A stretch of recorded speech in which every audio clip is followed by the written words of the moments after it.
ഒരൊറ്റ നിസ്കാരം സമയത്തിൽ നിന്ന് കാരണമില്ലാതെ പിന്തിച്ചുപോയെങ്കിൽ ഉമ്മപങ്ങന്മാരോട്, ചെറുപ്പക്കാരികളോടൊക്കെ പറയട്ടെ, അനിയന്ത്രിതമായ ഉറക്കത്തിന്റെ പേരിലാണെങ്കിൽ ഖളാ വീട്ടിയാൽ മതി, അല്ലാഹു കുറ്റപ്പെടുത്തൂല. മറന്നെങ്കിലും നിസ്കരിച്ചാൽ മതി, അല്ലാഹു തആല ശിക്ഷിക്കൂല. വേറെ ഏത് കാരണം നിങ്ങൾ പറഞ്ഞാലും സ്വീകരിക്കൂല.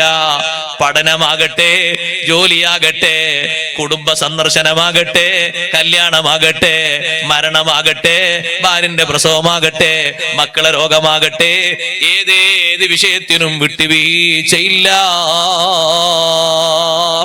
അതുകൊണ്ട് ഹയർ സെക്കൻഡറിയിലും ഡിഗ്രിക്കൊക്കെ പഠിക്കുന്ന ചെറുപ്പക്കാരികളോട് നിസ്കാരം ഒഴിവാക്കിയിട്ടൊരു പഠനം വേണ്ട മോളെ. ആരോഗ്യമുള്ള യുവത്വത്തിന്റെ പ്രസരിപ്പിന്റെ കാലത്ത് 4-5 കൊല്ലം ദുഹറും അസ്റും ഖളാക്കിയിട്ട് എന്ത് ഡിഗ്രി വാങ്ങിയിട്ടെന്താ, എന്ത് ജോലി നേടിയിട്ടെന്താ? പടച്ച റബ്ബിന്റെ അടുക്കൽ നീ കുറ്റക്കാരിയാണ്.